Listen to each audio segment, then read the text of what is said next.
Hello दोस्तों, welcome to Hindi code class. आज हम बात करने वाले हैं centralised configuration in micro service.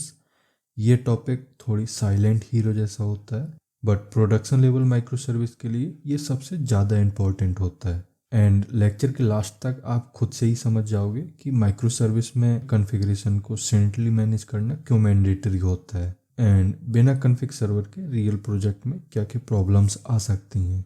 तो चलिए शुरू करते हैं। अब यहाँ सबसे पहले समझ लेते हैं कि ये सेंट्रलाइज्ड कॉन्फ़िगरेशन क्या होता है। तो सेंट्रलाइज्ड कॉन्फ़िगरेशन का मतलब होता है माइक्रो सर्विस की सारी कॉन्फ़िगरेशन फाइल को एक ही सेंट्रल जगह पर मैनेज करना, जिससे हर माइक्रो सर्विस अपनी कॉन्फ़िगरेशन अलग अलग मेंटेन ना करे। इसको ऐसे समझो कि जब हम माइक्रो सर्विस आर्किटेक्चर यूज करते हैं तो हमारे पास मल्टीपल माइक्रो सर्विसेज होती हैं एंड हर माइक्रो सर्विस की अपनी अलग एप्लीकेशन डॉट YML या एप्लीकेशन डॉट प्रॉपर्टी फाइल होती है। अब इसमें प्रॉब्लम ये होती है कि मान लो आप कोई डेटाबेस मल्टीपल माइक्रो सर्विस में यूज कर रहे हो एंड अगर आपको डेटाबेस का URL या पासवर्ड चेंज करना है या API का वैल्यू चेंज करना है तो इसके लिए आपको हर सर्विस में जाकर उसकी एप्लीकेशन डॉट YML या एप्लीकेशन डॉट प्रॉपर्टी में जाके चेंज करना पड़ेगा, जो कि थोड़ी रिस्की होता है एंड टाइम कंज्यूमिंग भी होता है। इसी वजह से हमें माइक्रो सर्विस आर्किटेक्चर में सेंट्रलाइज कॉन्फ़िगरेशन को यूज करना होता है, जिसमें कॉन्फ़िगरेशन को कोड के अंदर लिखने की बजाय एक सेंट्रल सर्विस या रिपोजिटरी के अंदर लिखा जाता है, जैसे गिट, फाइल सिस्टम, वॉल्ट। ऐसे काफ़ी सारे बैकएंड यूज होते हैं इंडस्ट्री में, तो इनमें से आप कुछ भी यूज कर सकते हो। इसके बाद सारी माइक्रो सर्विस अपनी कॉन्फ़िगरेशन को उसी सेंट्रल प्लेस से फैच करती रहती हैं। ठीक, तो अब आपको इतना आइडिया लग गया होगा कि ये सेंट्रलाइज्ड कॉन्फ़िगरेशन क्या होता है। अब स्प्रिंग इकोसिस्टम में सेंट्रलाइज्ड कॉन्फ़िगरेशन को इम्प्लीमेंट करने के लिए स्प्रिंग क्लाउड कॉन्फ़िग सर्वर का यूज किया जाता है, तो इसे भी समझ लेते हैं। स्प्रिंग क्लाउड कॉन्फ़िग सर्वर एक सेंट्रलाइज्ड कॉन्फ़िगरेशन प्रोवाइडर होता है जो माइक्रो सर्विसेज को उनकी कॉन्फ़िगरेशन रन टाइम पर प्रोवाइड करता है। अब अगर इसी डेफिनेशन को थोड़ी सा और सिंपल करके बोलें तो आप इस तरह से बोल सकते हो कि स्प्रिंग क्लाउड कॉन्फ़िग सर्वर एक स्प्रिंग बूट बेस्ड एप्लीकेशन होता है जिसका मेन काम होता है माइक्रो सर्विस की सारी कॉन्फ़िगरेशन को एक सेंट्रल प्लेस से, जैसे गेट, फाइल सिस्टम या वॉल्ट, ऐसे किसी जगह से रीड करना एंड जब भी कोई माइक्रो सर्विस स्टार्ट हो तो उसे रन टाइम पे ये कॉन्फ़िगरेशन प्रोवाइड करना। ठीक, अब ये सब इंटरनली कैसे काम करता है इसको समझते हैं। तो सबसे पहले हम इस सेंट्रलाइज्ड कॉन्फ़िगरेशन को 3 पार्ट में डिवाइड करते हैं। एक होता है सेंट्रल प्लेस जहाँ पे सारी कॉन्फ़िगरेशन स्टोर्ड होती है। अब इस सेंट्रल प्लेस के लिए हम git repository, local file system या क्लाउड बेस्ड सिस्टम का यूज कर सकते हैं। अब इसके बाद हमें चाहिए होता है स्प्रिंग क्लाउड कॉन्फ़िग सर्वर, जिसको मैंने अभी एक्सप्लेन किया है। और तीसरा पार्ट होता है सारी माइक्रो सर्विसेज का, जो अभी कॉन्फ़िग क्लाइंट बन चुकी होती हैं। अब जब भी कोई माइक्रो सर्विस स्टार्ट होती है वो सबसे पहले कॉन्फ़िग सर्वर को कॉल करती है एंड अपनी कॉन्फ़िगरेशन उससे मांगती है। इसके बाद कॉन्फ़िग सर्वर गिट रेपो या जो भी सेंट्रल प्लेस का वो यूज कर रहा है उससे सर्विस की कॉन्फ़िगरेशन फैच करता है एंड माइक्रो सर्विस को रिस्पॉन्स में वो फैच की गई जो कॉन्फ़िगरेशन है उसे रिटर्न कर देता है। इसके बाद माइक्रो सर्विस इसी कॉन्फ़िगरेशन को यूज करके अपना स्टार्टअप कंप्लीट कर लेती है। अब इन तीनों पार्ट को हम अलग अलग डिटेल में समझ लेते हैं। तो सबसे पहले हम अपनी माइक्रो सर्विस से स्टार्ट करते हैं। तो मान लो आपके पास एक माइक्रो सर्विस है, ऑर्डर सर्विस। तो जब भी आप इस माइक्रो सर्विस को स्टार्ट करते हो तो आपकी मेन क्लास के अंदर एक लाइन लिखी होती है एप्लीकेशन डॉट रन, एंड जैसे ही ये लाइन एग्जीक्यूट होती है स्प्रिंग बूट के अंदर एक पूरा लाइफ साइकिल ट्रिगर हो जाता है। मतलब जैसे ही आप अपनी एप्लीकेशन को स्टार्ट करते हो सबसे पहले JVM स्टार्ट होता है, इसके बाद मेन क्लास लोड होती है, then spring boot class path scan करने लग जाता है। क्लास पाथ स्कैन का मतलब होता है प्रोजेक्ट के अंदर कौन कौन सी डिपेंडेंसी अवेलेबल हैं ये स्कैन करना। अब क्लास पाथ स्कैन करते टाइम स्प्रिंग बूट ये चेक करता है इंटरनली कि क्या आपके प्रोजेक्ट में स्प्रिंग क्लाउड स्टार्टर क्लाउड की डिपेंडेंसी प्रेजेंट है या नहीं है। एंड अगर ये डिपेंडेंसी मिल जाती है तो स्प्रिंग बूट तुरंत समझ जाता है कि ये एप्लीकेशन एक कॉन्फ़िग क्लाइंट के जैसे काम करेगी। मतलब सिर्फ डिपेंडेंसी के बेस पर आपकी एक normal micro service config client बन जाती है। आपको इसके लिए कोई एनोटेशन या एक्सटर्नल कोड लगाने की बिल्कुल ज़रूरत नहीं होती। ठीक, अब इतना क्लियर हो गया होगा आपको। अब जैसे ये डिपेंडेंसी मिल जाती है स्प्रिंग को, इसके बाद जो पुराने स्प्रिंग बूट वर्जन होते थे उसमें दो तरह के कॉन्टेक्स्ट बनते थे। एक होता था बूट स्टेप कॉन्टेक्स्ट और दूसरा होता था application context.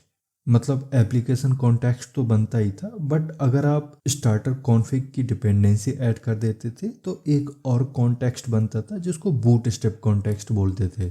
But new spring boot version में ऐसा कुछ भी नहीं होता। इसमें सिर्फ एक ही कॉन्टेक्स्ट बनता है, एप्लीकेशन कॉन्टेक्स्ट, एंड यही सारी चीज़ें हैंडल करता है। अब इसका मतलब ये बिल्कुल नहीं है कि कॉन्फ़िग क्लाइंट का कॉन्सेप्ट चेंज हुआ है, ऐसा नहीं है। कॉन्सेप्ट वही है, बट जो पहले मेथड यूज होते थे वो चेंज हो गए हैं। ठीक, तो मैं बता रहा था कि जैसे ही spring application dot run method start होता है, स्प्रिंग एप्लीकेशन कॉन्टेक्स्ट को बनाना शुरू करती है। बट इस एप्लीकेशन कॉन्टेक्स्ट को फिनिश करने से पहले स्प्रिंग पहले इन्वायरमेंट को प्रिपेयर करता है, एंड यहीं पर एक्टिवेट होता है कॉन्फ़िग डेटा एपीआई। इस एपीआई का काम होता है एप्लीकेशन स्टार्ट होते टाइम एक्सटर्नल कॉन्फ़िगरेशन को लोड करना। अब ये कैसे करता है इंटरनली, इसको समझ लेते हैं। तो इन्वायरमेंट प्रिपेयर होते टाइम स्प्रिंग एक इवेंट फायर करता है जिसे एप्लीकेशन इन्वायरमेंट प्रिपेयर्ड इवेंट बोलते हैं। इसके फायर होते ही कॉन्फ़िग डेटा एपीआई एक्टिवेट हो जाती है, जो इंटरनली 4 इंपॉर्टेंट क्लास को ट्रिगर करती है एंड उनको कोऑर्डिनेट भी देती है, जिसमें से पहली क्लास है config data environment post processor.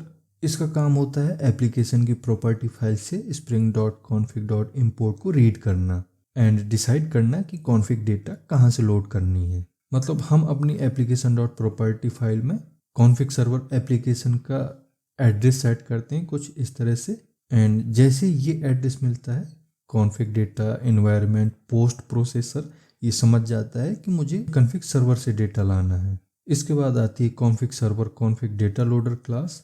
इसका काम होता है एक्चुअल कॉन्फ़िग सर्वर को कॉल करना। मतलब इसी क्लास के अंदर एक HTTP रिक्वेस्ट क्रिएट होती है जिसके थ्रू कॉन्फ़िग सर्वर को कॉल किया जाता है, एंड वहाँ से जो भी रिस्पॉन्स आता है उसको होल्ड करता है।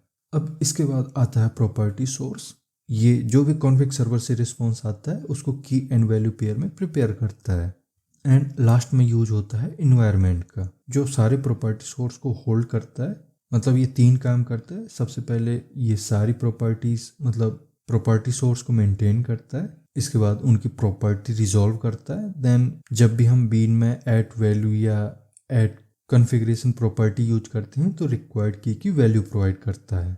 एंड इसके बाद जब कॉन्फ़िगरेशन मिल चुकी होती है तो स्प्रिंग एक्चुअल एप्लीकेशन कॉन्टेक्स्ट बनाना स्टार्ट करता है। मतलब add configuration, add component, add service, add repository सभी को स्कैन करता है। एंड जब भी हम लिखते हैं ऐड वैल्यू एंड इसमें की पास करते हैं तो हमें इसकी वैल्यू इजीली मिल जाती है, क्योंकि ये पहले ही कॉन्फ़िग सर्वर से वैल्यू ला चुका होता है। ठीक, तो ये थी कॉन्फ़िग क्लाइंट की इंटरनल फंक्शनैलिटी। मतलब आप किसी भी माइक्रो सर्विस को कॉन्फ़िग क्लाइंट बनाने के लिए किसी भी कोड को नहीं लिखते हो, कोई एनोटेशन यूज नहीं करते हो, आप बस एक डिपेंडेंसी ऐड करते हो। इसके बाद आपकी नॉर्मल एप्लीकेशन कॉन्फ़िग क्लाइंट की तरह काम करने लग जाती है। ठीक है, अब हम बात करते हैं कॉन्फ़िग सर्वर के बारे में। तो कॉन्फ़िग सर्वर एक सिंपल स्प्रिंग बूट एप्लीकेशन होता है। मतलब जैसे आप कोई माइक्रो सर्विस बनाने के लिए एक स्प्रिंग बूट एप्लीकेशन प्रोजेक्ट बनाते हो, उसी तरह से कॉन्फ़िग सर्वर के लिए भी आपको एक स्प्रिंग बूट प्रोजेक्ट बनाना पड़ता है जिसमें स्प्रिंग क्लाउड कॉन्फ़िग सर्वर की डिपेंडेंसी ऐड करनी होती है।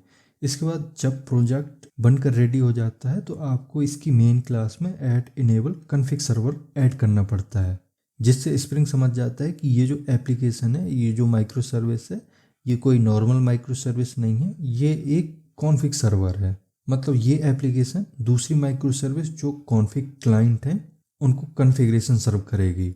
इसके अलावा आपको इसी प्रोजेक्ट की application.yml या प्रॉपर्टी फाइल में बैकएंड का एड्रेस सेट करना पड़ता है।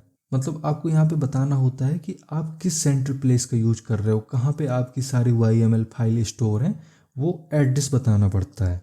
अब spring cloud config server multiple backend support करता है। जैसे सबसे कॉमनली यूज होने वाला बैकएंड होता है गिट। इसमें config server remotely git repo से कॉन्फ़िग रीड करता है, इसलिए आपको अपनी एप्लीकेशन डॉट प्रॉपर्टी में ये लाइन लिखनी होती है। तो इससे स्प्रिंग समझ जाता है कि आप जो सेंटर प्लेस यूज कर रहे हो उसका एड्रेस क्या है। अब इसके अलावा इसका एक बेनिफिट और होता है, अगर आप अपने एप्लीकेशन में वर्जन कंट्रोल कर रहे हो या फिर आप चाहते हो कि आपके एप्लीकेशन में टीम कोलैबोरेशन अच्छे से हो, तो आपको गिट रेपो का ही यूज करना चाहिए। इसके बाद नेटिव या फाइल सिस्टम बैकएंड का भी यूज होता है। इसमें कॉन्फ़िग सर्वर लोकल मशीन या किसी सर्वर के फोल्डर से अपनी कॉन्फ़िगरेशन रीड करता है। इसके लिए आपको इस तरह की अपने प्रॉपर्टी फाइल में लाइन सेट करनी पड़ती है, एंड ये तब यूज करना चाहिए जब आप अपने एप्लीकेशन को लोकली टेस्ट करना चाह रहे हो, तो ये बेस्ट होता है उसके लिए। इसके बाद होता है वॉल्ट बैकएंड। अब इसका यूज आपको तब करना चाहिए जब आप कोई सिक्योर चीज़ें मेंटेन कर रहे हो, मतलब आपकी कॉन्फ़िगरेशन बहुत ही सेंसिटिव है या सीक्रेट है, तो आपको वॉल्ट बैकएंड का यूज करना चाहिए। इसी तरह आप JDBC बैकएंड का भी यूज कर सकते हो। इसमें कॉन्फ़िग सर्वर डेटाबेस से अपनी कॉन्फ़िगरेशन रीड करता है। इसके अलावा AWS S3 या क्लाउड स्टोरेज का भी यूज किया जा सकता है। मतलब स्प्रिंग बूट कॉन्फ़िग सर्वर में हम git, file system, vault, JDBC इस तरह की मल्टीपल बैकएंड यूज कर सकते हैं। एंड ज़रूरत पड़ने पर कंपोजिट कॉन्फ़िगरेशन का भी यूज किया जाता है, जिसमें आप कॉन्फ़िगरेशन के लिए मल्टीपल बैकएंड यूज कर सकते हो एंड अपनी कॉन्फ़िग सर्वर में एप्लीकेशन डॉट प्रॉपर्टी में उन बैकएंड का एड्रेस सेट कर सकते हो, एंड जिस सीक्वेंस में आपने बैकएंड सेट किए होते हैं उसी सीक्वेंस में कॉन्फ़िग सर्वर उन बैकएंड से अपनी कॉन्फ़िगरेशन रीड करता है। ठीक, तो मैं बता रहा था कि कॉन्फ़िग सर्वर को बनाने के लिए हमें एक स्प्रिंग बूट प्रोजेक्ट की ज़रूरत पड़ती है। एक स्प्रिंग बूट प्रोजेक्ट बनाना पड़ता है जिसमें कॉन्फ़िग सर्वर की डिपेंडेंसी ऐड करते हैं एंड मेन क्लास में add enable config server annotation use करते हैं। इसके साथ ही आपको एप्लीकेशन डॉट प्रॉपर्टी में ये जो मैंने बैकएंड बताया है इनको सेट करना होता है। अब जैसे आप इतना कर देते हो, बाकी का काम कॉन्फ़िग सर्वर ऑटोमेटिक हैंडल करता है, आपको कुछ भी करने की ज़रूरत नहीं होती उसमें। मतलब इसके बाद जब भी कोई स्प्रिंग बूट एप्लीकेशन स्टार्ट होता है, कोई माइक्रो सर्विस स्टार्ट होती है एंड उस माइक्रो सर्विस में स्प्रिंग क्लाइंट की डिपेंडेंसी ऐड होती है, मतलब वो micro service actually config client होती है। ठीक, तो उस केस में जब माइक्रो सर्विस स्टार्ट होती है तो यहाँ पे आपको ध्यान रखना है कि माइक्रो सर्विस रन नहीं होती है उस टाइम पे, माइक्रो सर्विस सिर्फ स्टार्ट होती है। मतलब माइक्रो सर्विस के स्टार्ट होने के बाद एंड रन होने से पहले वो एक HTTP रिक्वेस्ट कॉन्फ़िग सर्वर को सेंड करती है। मतलब ये रिक्वेस्ट सीधा कॉन्फ़िग सर्वर के कंट्रोलर में आती है एंड ये जो कंट्रोलर है ये हमें नहीं बनाना पड़ता है, ये स्प्रिंग क्लाउड खुद से ही बनाता है, खुद से ही हैंडल करता है। ठीक, तो जैसे ही ये रिक्वेस्ट कंट्रोलर के पास आती है, कंट्रोलर इसमें से दो चीज़ें निकालता है। मतलब रिक्वेस्ट जो आती है, रिक्वेस्ट से दो चीज़ें अलग करता है। एक तो वो देखता है कि एप्लीकेशन नेम क्या है, एंड एप्लीकेशन नेम मिलने के बाद वो चेक करता है कि प्रोफाइल क्या है। मतलब प्रोफाइल में आपने प्रॉड सेट करा है या डेव सेट करा है। डेवलपमेंट के लिए डेव यूज होता है एंड प्रोडक्शन के लिए प्रॉड यूज होता है। ठीक है, तो ये चीज़ें चेक करने के बाद कंट्रोलर इंटरनली एक इंटरफेस कॉल करता है जिसे एनवायरनमेंट रिपोजिटरी बोलते हैं। ये रिपोजिटरी भी हमने नहीं बनाई होती है, स्प्रिंग क्लाउड खुद से ही बनाता है। अब इस इंटरफेस को मल्टीपल क्लास यूज कर रही होती हैं जिनके हेल्प से बैकएंड से ये config server required application name की प्रॉपर्टी फाइल सर्च करता है। इसके बाद जो भी कॉन्फ़िगरेशन फाइल मिलती हैं कॉन्फ़िग सर्वर को, वो कॉन्फ़िग क्लाइंट को रिटर्न कर देता है। अब यहाँ पे आप एक चीज़ ध्यान देना कि जो कॉन्फ़िग सर्वर कॉन्फ़िगरेशन रिटर्न करता है वो जेसन में होती हैं, एंड क्लाइंट साइड में मैंने जो बताया था प्रॉपर्टी सोर्स यूज होता है। प्रॉपर्टी सोर्स उस जेसन को की एंड वैल्यू पेयर में कन्वर्ट करके फिर उसका आगे इन्वायरमेंट में सेट करके यूज किया जाता है। ठीक, तो ये था कॉन्फ़िग सर्वर का कॉन्सेप्ट। अब इसी में एक और कॉन्सेप्ट आता है एनवायरनमेंट बेस्ड कॉन्फ़िगरेशन। तो environment based configuration spring boot plus spring cloud का एक कोर कॉन्सेप्ट होता है, जिसका मतलब होता है बिना कोड चेंज किए अलग अलग एनवायरनमेंट के लिए अलग अलग कॉन्फ़िगरेशन यूज करना। अब इसके लिए spring boot and spring cloud internally सब कुछ ऑटोमेटिक हैंडल करता है, जिसमें कॉन्फ़िग क्लाइंट सिर्फ प्रोफाइल बताता है, जिसके बाद कॉन्फ़िग सर्वर बैकएंड में मैचिंग कॉन्फ़िगरेशन को सर्च करता है एंड उधर से जो भी कॉन्फ़िगरेशन मिलती है वो क्लाइंट को वापस कर देता है। बस इसमें आपको एक चीज़ ध्यान देनी है कि इस केस में मतलब इन्वायरमेंट बेस्ड कॉन्फ़िगरेशन में आप जो बैकएंड में फाइल का नेम रखते हो वो इन्वायरमेंट स्पेसिफिक फाइल नेम रखते हो। मतलब अगर आप गिट बैकएंड यूज कर रहे हो एंड आपकी एप्लीकेशन का नाम है ऑर्डर सर्विस, तो कुछ इस तरह के नेम आपको रखने होते हैं। ठीक, तो अगर आप इस तरह का फाइल नेम अपने बैकएंड में सेट करते हो, मतलब बैकएंड में जो भी आप YML फाइल रखते हो उनका नेम इस तरह से अगर रखते हो, तो स्प्रिंग क्लाउड खुद से समझ जाता है कि कौन सी फाइल किस इन्वायरमेंट के लिए यूज होनी है। मतलब अगर आप किसी कॉन्फ़िग क्लाइंट को स्टार्ट करते हो, मतलब एक माइक्रो सर्विस को स्टार्ट करते हो, जो कि अभी एग्जाम्पल के लिए ऑर्डर सर्विस है, उसको स्टार्ट करते हो एंड उसके इन्वायरमेंट वेरिएबल में आपने prod सेट कर रखा है, तो स्टार्ट होते टाइम वो सर्वर को कॉल करेगा एंड सर्वर रिक्वेस्ट से application name and environment variable को गेट करेगा, देखेगा कि किस इन्वायरमेंट का prod है कि dev है। इसके बाद कॉन्फ़िग सर्वर बैकएंड को कनेक्ट करेगा एंड बैकएंड से application prod.yml, application.yml, order service prod.yml and order सर्विस.yml, ये 4 फाइल वहाँ से फैच करेगा। एंड यहाँ पे आपको एक चीज़ ध्यान देनी है कि जो ऑर्डर होगा फाइल फैच करने का वो इसी तरह का होगा। इससे अगर कोई भी प्रॉपर्टी इन चारों फाइल्स में है तो उसको ओवरराइट कर देगा एंड जो सबसे लास्ट वाली फाइल है ऑर्डर सर्विस.yml, उसकी प्रॉपर्टी फाइनल प्रॉपर्टी मानी जाएगी। तो यहाँ पे 2 चीज़ें क्लियर हो गई होंगी। एक तो जो कॉन्फ़िग सर्वर है वो मल्टीपल फाइल बैकएंड से उठा के लाता है, बट क्लाइंट को वो सिर्फ एक ही फाइल देता है, मतलब चारों फाइल से डेटा देखेगा कौन कौन सा डेटा है एंड इसके बाद एक दूसरी फाइल क्रिएट करेगा खुद से जिसमें सारी प्रॉपर्टी होंगी। चारों फाइल के अंदर जितनी भी प्रॉपर्टी सेट है वो सारी एक फाइल में निकाल के सेट करेगा। इसके बाद जो भी ये नई फाइल बनाई है स्प्रिंग सर्वर ने, इसी फाइल को सेंड करेगा वो क्लाइंट को। मतलब कॉन्फ़िग सर्वर कितनी भी फाइल उठा के लाए बैकएंड से, कॉन्फ़िग क्लाइंट को सिर्फ एक ही फाइल जाती है।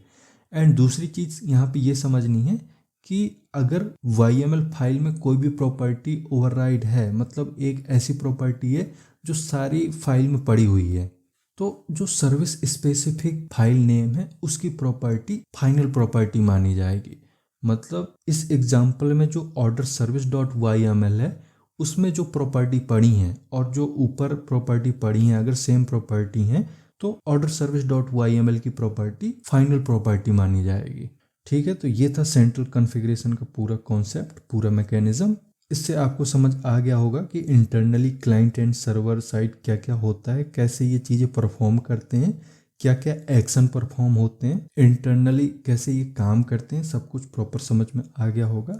अब अगर सच में ये चीज़ें आपको समझ में आई हैं, ये कॉन्सेप्ट समझ में आया है, तो इस लेक्चर को लाइक करिए एंड अगर अभी तक आपने चैनल को सब्सक्राइब नहीं किया है तो चैनल को सब्सक्राइब भी कर लेना है। अब हम मिलते हैं नेक्स्ट लेक्चर में। Thank you.